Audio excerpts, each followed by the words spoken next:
Before lines carved the earth into nations, humanity moved in rhythms older than memory. Long before modern states, vast networks connected people across continents through rivers, deserts, and oceans. In the Neolithic Revolution, small communities began to settle, not as isolated groups, but as part of growing cultural webs. Trade routes formed naturally. Obsidian from Anatolia traveled hundreds of miles. Seashells from the Indian Ocean appeared deep inland in Africa.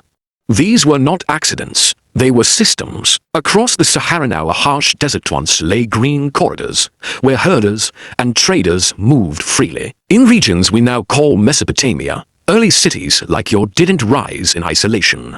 They depended on distant lands for timber, metals, and ideas. Civilization was never local, it was shared. In Nile Valley, communities aligned their lives with the river's rhythm, building one of the most enduring cultures in human history. But even they were connected to Nubia in the south, to the Levant in the north. Movement was constant, identity was fluid, and beyond written history, entire worlds thrived.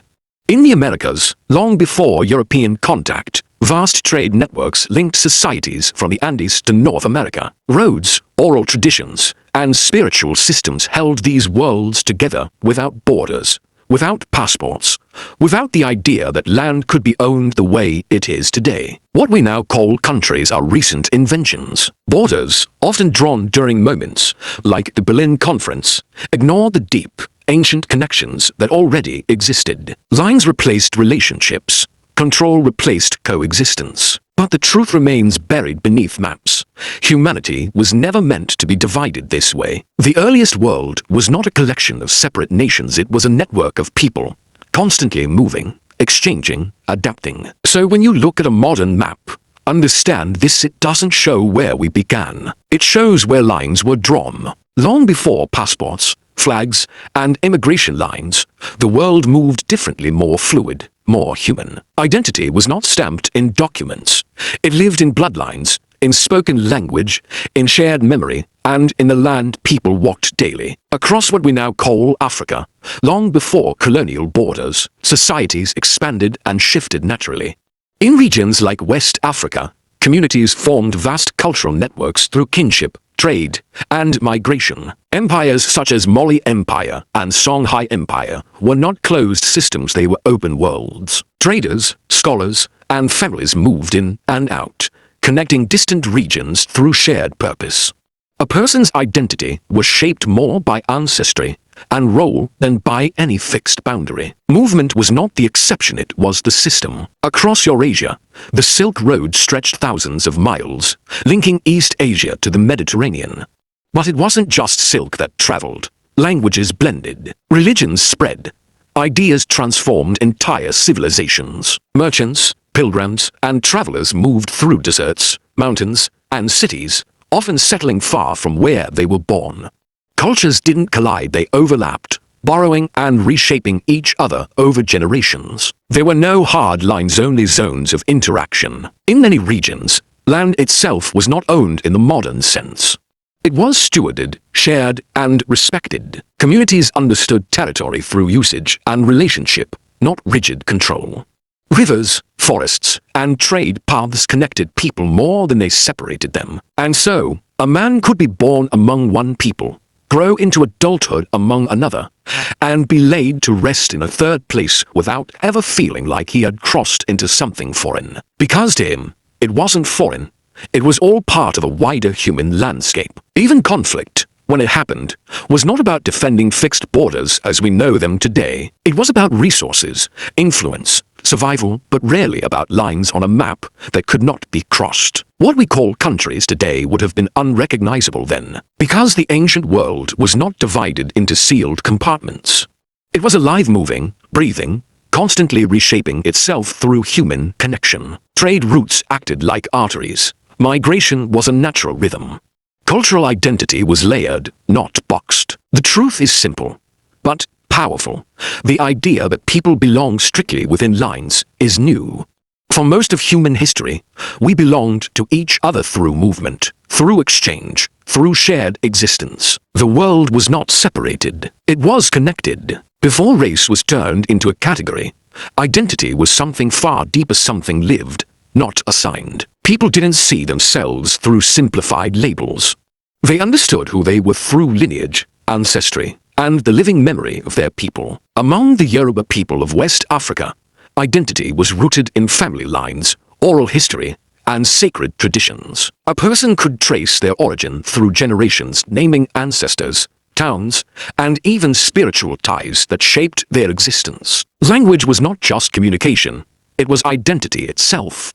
Proverbs, praise poetry, and names carried meaning, history, and status. Further east, the Maasai people lived with a strong sense of belonging tied to age sets, community roles, and shared customs. Their identity wasn't defined by how they looked, but by how they lived through cattle, land, and tradition passed down with precision. To be Maasai was to belong to a system of life, not a racial category. Across the ocean, the Navajo Nation held identity through clan systems and origin stories. A person introduced themselves not by appearance, but by naming their mothers' and fathers' clans, anchoring themselves within a web of relationships that stretched far beyond the individual. Language, again, was central.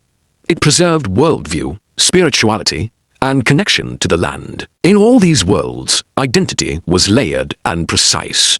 It answered real questions. Who are your people? Where do you come from? What is your story? Skin color, while visible, was not the foundation of belonging. The concept of race as we understand it today is a relatively recent construction, one that simplified complex human identities into broad categories. But before that shift, people lived within systems that recognized difference without reducing it. Diversity existed, but it was expressed through culture, not hierarchy. Spiritual systems also played a defining role. Whether through ancestral reverence, connection to land, or shared rituals, belief systems anchored individuals within their communities. To belong was not just social, it was spiritual. And so, when people met, the questions were different. Not what race are you, but where are your people from? It was a question that demanded depth, a recognition that identity could not be reduced to surface-level traits. This older way of understanding identity was not perfect, but it was human. It acknowledged complexity. It preserved history. It gave people a place within something larger than themselves. What we see today are fragments of that world. But beneath modern labels, the truth still remains. Identity was never meant to be artificial. It was ancestral. Then came the lines, not drawn by the people who lived on the land, but by distant hands, in distant rooms, guided by power, profit, and control. In 1884, European leaders gathered at the Berlin Conference, not to understand Africa but to divide it. Maps were placed on tables. Rulers and ink replaced rivers, cultures, and history. With little regard for the people already there, borders were carved across an entire continent. What they created were not nations in the organic sense but constructions. Straight lines cut through landscapes that had, for centuries, been fluid and interconnected. These lines ignored languages, broke apart trade routes, and split entire communities. Among the most affected were deeply rooted ethnic groups whose identities stretched across vast regions. The Yoruba people, for example, found themselves divided between what are now Nigeria and Benin. The Somali people were separated across multiple modern states: Somalia, Ethiopia, Kenya, and Djibouti, despite sharing language, culture, and ancestry. The Awe people were split between Ghana and Togo. These were not small disruptions. They were fractures in the identity itself. One person suddenly became a citizen of different countries. Families who once moved freely now faced restrictions. A path that once connected relatives became an international boundary. Over time, these artificial divisions began to reshape how people saw themselves, not just geographically, but psychologically. Colonial administrations introduced new systems, new languages of power, new structures of governance, new identities that often replaced or suppressed older ones. Ethnic identity, once primary, was gradually overshadowed by national identity, something imposed rather than inherited. And the consequences ran deep. In some regions, groups that had long coexisted were forced into political systems that did not reflect their histories, creating tension that still echoes today. Borders became points of control: who belongs, who doesn't, who has access, and who is excluded. But beneath these imposed lines, the older truth never disappeared. People still remembered who they were. Languages were still spoken. Traditions were still practiced quietly, sometimes in resistance, sometimes in adaptation. The map changed, but the memory did not. Because a line on paper cannot erase centuries of connection. It can divide land. It can separate families. It can even reshape identity over time. But it cannot fully rewrite origin. And so, what we see today is a world shaped by those lines that changed everything, yet never completely erased what came before. Languages fell silent not always in a single moment, but over time, through pressure, policy, and survival. Across colonized regions, entire ways of speaking the world began to fade. In places like West Africa, indigenous languages were pushed aside by colonial ones, English, French, Portuguese becoming the new tools of education, governance, and status. What was once spoken freely in homes and marketplaces became something to hide or slowly forget. Names changed too. They were shortened, translated, or replaced entirely. Traditional names that carried lineage, meaning, and spiritual weight were often exchanged for foreign ones, easier to record, easier to control. Over time, this shift did more than alter identity on paper. It reshaped how people introduced themselves, how they were recognized, and how they understood their own origins. And then, history itself was rewritten, not always erased but reframed. In many colonial systems, local histories were either ignored or retold through an external lens. Complex societies were simplified. Achievements were minimized. In some cases, entire civilizations were presented as if they began only after outside contact. The narrative changed, and with it, the perception of identity. Spiritual systems faced similar pressure. Indigenous beliefs, often deeply tied to land, ancestry, and community, were labeled as primitive or replaced by imported religions. Rituals were discouraged. Sacred spaces were repurposed. What had once been central to daily life became something practiced quietly or lost between generations. But this was not just about loss, it was about transformation. People adapted. They blended old and new. In many communities, traces of ancestral belief systems survived beneath the surface, woven into language, music, and cultural practice. Identity did not disappear, it shifted. The result was something complex. A generation that spoke one language at home and another in public. Individuals carrying names that reflected two histories at once. Cultures that held fragments of their past while navigating a redefined present. Because the people themselves did not vanish, they were redefined by systems, by circumstance, by survival. And yet, even in that redefinition, something remained. Memory passed quietly through stories. Customs resurfaced in subtle ways. A rhythm, a phrase, a belief, small pieces that refused to disappear completely. So when we ask what was lost, the answer is not simple. Some things were taken, some were altered, some were hidden, but not everything was erased. Because identity, even when reshaped, has a way of remembering where it began. If the lines vanished tomorrow, every border, every checkpoint, every map, what would remain of identity? For most of human history, this wasn't a hypothetical question. People lived without passports, without fixed national labels, without political definitions deciding who they were. Identity came from something deeper, something that could not be stamped, issued, or revoked. It came from memory, from the stories passed down in quiet moments, from names that carried generations within them, from languages that shaped not just communication, but perception itself. These were the anchors of identity long before modern systems replaced them with documents and categories. So if borders disappeared today, the first thing lost wouldn't be land, it would be certainty. Not the certainty of who you are at your core, but the version of identity built around systems, nationality, citizenship, political belonging. These are recent layers, real, powerful, but not original. Strip them away, and a different question emerges. Where are your people from? Not the country printed on a passport, but the lineage behind your name. The migration paths your ancestors walked. The communities that shaped your bloodline long before modern states existed. Because beneath every nationality is an older story. A story of movement, of adaptation, of connection. Families that crossed regions freely, cultures that blended over time. Identities that were never confined to a single place, but built across many. And yet, over generations, many of those stories have faded. Not completely lost, but buried beneath newer definitions. A person may know their country, but not their deeper origin.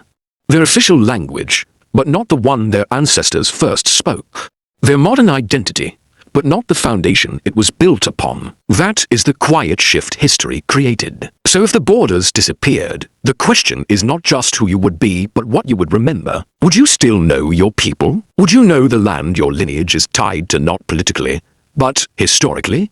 Would you recognize the cultural threads that exist beneath the surface of your daily life? Or would identity feel incomplete? Because the truth is, borders didn't just divide land, they simplified identity. They gave clear labels, but often at the cost of deeper understanding. Without them, identity becomes more complex but also more human. Less defined by systems, and more defined by story. And maybe that's the point. Because long before the world was divided, people didn't need borders to know who they were. They only needed to remember. History did not begin with borders. Long before lines were drawn, humanity had already built its story through movement, memory, and connection. Civilizations rose, not in isolation, but in relationship with one another.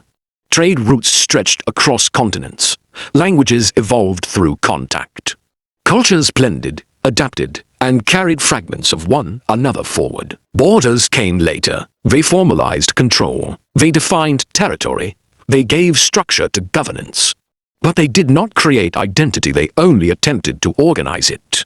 And in doing so, they often simplified something that was never simple. Because identity does not end where a border begins. Beneath every modern nationality lies a deeper foundation, one shaped by ancestry, migration, and shared human experience. The names may have changed, the languages may have shifted, but the origins remain, layered beneath the surface of what we see today. Even in places where history was disrupted, fragments survived. In stories passed quietly between generations. In cultural practices that adapted rather than disappeared. In names, rhythms, and beliefs that resisted being fully erased. Across continents, people held on to pieces of who they were even when systems around them tried to redefine that identity. Because truth has a way of enduring. It may be buried under new narratives. It may be reshaped over time. But it is rarely destroyed. The past leaves traces in language, in tradition, in the way communities remember themselves even when official history says otherwise. And today, more than ever, those traces are being rediscovered. People are asking deeper questions, looking beyond national labels, tracing ancestry, reconnecting with cultures that were once pushed aside. Not to reject the present but to understand it more fully. Because knowing where you come from does not divide you from others. It grounds you. It gives context to your story. It connects you to something older than any system, older than any map. And in a world shaped by boundaries, that connection matters. So this is not just about the past. It is about recognition. Recognizing that identity is layered. That history is deeper than what is written. That beneath the structures we live in today, there is a human story that predates them all. And that story is still alive. If this opened your eyes, subscribe now. Like this video. Share it with someone who needs to hear this. And comment below, where do you believe your true origins lie?